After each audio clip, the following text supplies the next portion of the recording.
নমস্কার। আজকে আমরা আলোচনা করব প্রেমের সাফল্য ও ব্যর্থতা।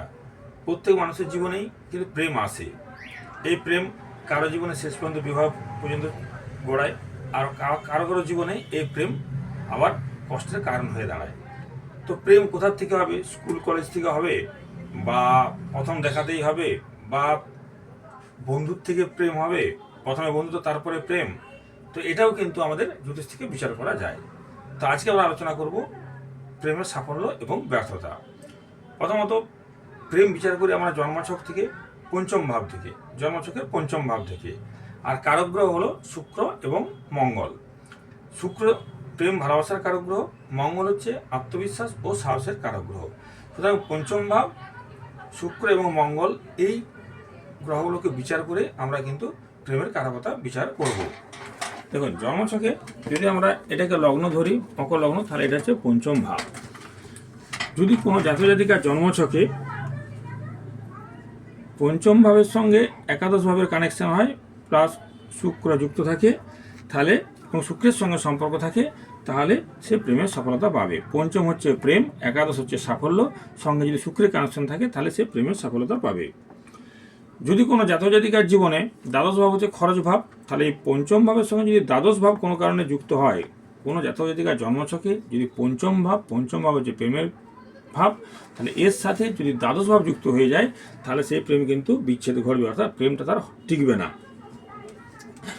যদি কোনো জাতজাতিকার জন্মছকে পঞ্চমের সঙ্গে ষষ্ঠ ভাবের কানেকশন হয়, এই হচ্ছে পঞ্চম ভাব, এর সঙ্গে যদি ষষ্ঠ ভাবের কানেকশন হয়ে যায়, তাহলে বিপরীত লিঙ্গ থেকে তাকে ছেড়ে চলে যাবে। অর্থাৎ ছেলে হলে তাকে মেয়ে ছেড়ে চলে যাবে, মেয়ে হলে ছেলে তাকে ছেড়ে চলে যাবে, যদি পঞ্চম ভাবের সঙ্গে ষষ্ঠ ভাব কানেক্টেড হয়ে যায়। যদি কোনো জাতজাতিকার পঞ্চম ভাবের সঙ্গে যদি বুধ যুক্ত থাকে, বুধ সবসময় একাধিক বা দ্বিতীয় বিচার করা হয়। বুধ মানে কখনো একা নয়, বুধ মানে দ্বিতীয় বা একাধিক। তাহলে যদি পঞ্চম ভাবে বুধ যুক্ত হয় বা বুধ থাকে, তাহলে কী হবে? সে একাধিক প্রেমের সঙ্গে জড়িয়ে পড়বে বা একাধিক প্রেমের সম্পর্কে সে জড়িয়ে পড়বে। যদি কোনো জাতজাতিকার পঞ্চম ভাবের সঙ্গে সপ্তম ভাব যুক্ত হয় বা একাদশ ভাবে কানেকশন হয়, যদি কোনো জাতজাতিকার জন্মছকে পঞ্চম ভাব, সপ্তম ভাব, একাদশ ভাবে কানেকশন হয়, পঞ্চম ভাব হচ্ছে প্রেম, সপ্তম ভাব হচ্ছে বিবাহ, একাদশ ভাব সাকসেস, তাহলে 5, 7, 11 কানেকশন হলে সেই ব্যক্তির প্রেম করে বিবাহ নির্দেশ করে থাকে। যদি কোনো জাতজাতিকার এই পঞ্চম ভাবে, ধরুন এখানে শনি মঙ্গল যুক্ত আছে বা এখানে কোনো পাপগ্রহ থেকে থাকে, তাহলে সে প্রেমে কিন্তু সে জাতজাতিকা কষ্ট পাবে। যদি কোনো জাতজাতিকার পঞ্চম ভাব অশুভ ভাবের সঙ্গে যুক্ত হয়, ধরুন এখানে অষ্টমপতি যে পঞ্চম ভাবে বসে গেছে, বা দ্বাদশপতি যে পঞ্চম ভাবে বসে গেছে, বা পঞ্চম ভাবপতি যে অষ্টমে বসে গেছে বা দ্বাদশে বসে গেছে, এবং তার সঙ্গে যদি শুক্র মঙ্গল রাহুর কানেকশন হয়, তাহলে কিন্তু সেটা অবৈধ প্রেম ইন্ডিকেট করে থাকে। যদি কোনো জাতজাতিকার পঞ্চম ভাবের সঙ্গে নবম ভাবের কানেকশন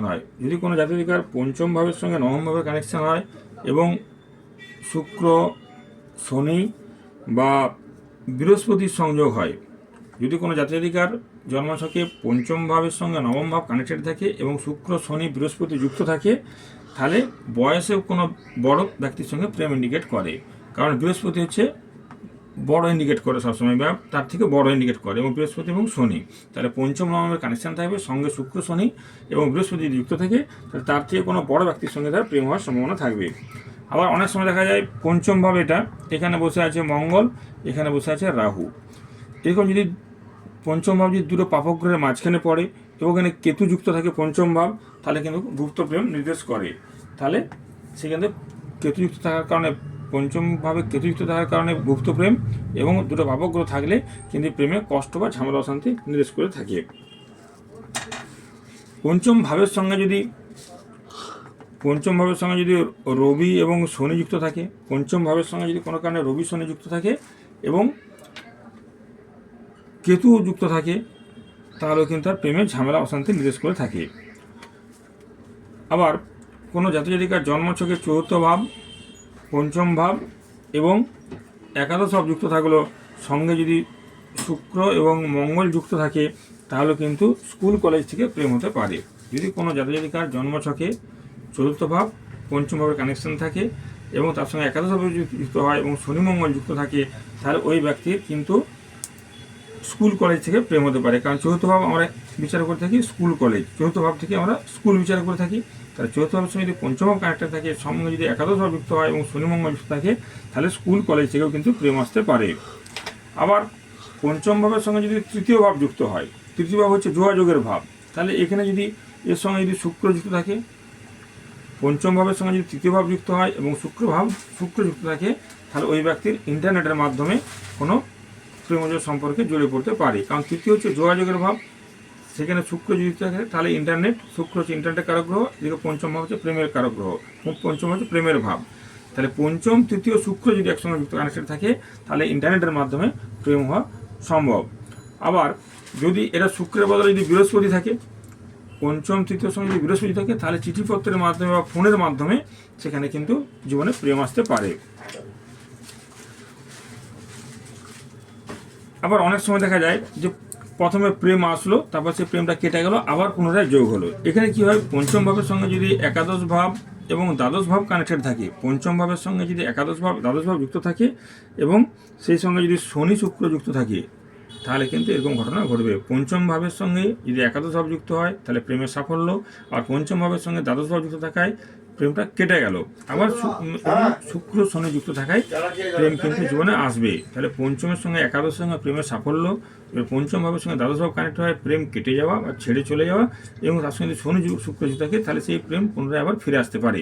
পঞ্চম একাদশ দ্বাদশের কানেকশানে হারানো প্রেম কিন্তু ফিরে আসতে পারে।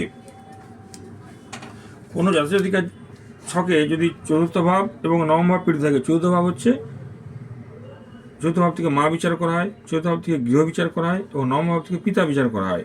তাহলে চতুর্থ ভাব এবং নবম ভাব যদি পীড়িত থাকে, সেই সঙ্গে যদি তৃতীয় ভাবের সঙ্গে পঞ্চম তৃতীয় এবং একাদশ ও দ্বাদশ ভাবের কানেকশান থাকে, পঞ্চম তৃতীয় একাদশ ও দ্বাদশ ভাবের কানেকশান থাকে, তাহলে এবং এর সঙ্গে যদি রাহু কানেক্টেড হয়, তাহলে কিন্তু এই কিন্তু বাড়ির অমতে পালিয়ে যাবে। চতুর্থ ভাব থেকে গৃহ বিচার করা হয়, চতুর্থ ভাব থেকে মা বিচার করা হয়, নবম ভাব থেকে পিতা বিচার করা হয়, এবং তার সঙ্গে যদি পঞ্চম ভাব কানেক্টেড থাকে এবং একাদশ দ্বাদশ ভাবও যুক্ত হয়, সঙ্গে যদি রাহু কানেক্টেড থাকে, অ্যাকচুয়ালি পালিয়ে যাওয়ার কারকগুলো হচ্ছে দ্বাদশ ভাব এবং রাহু।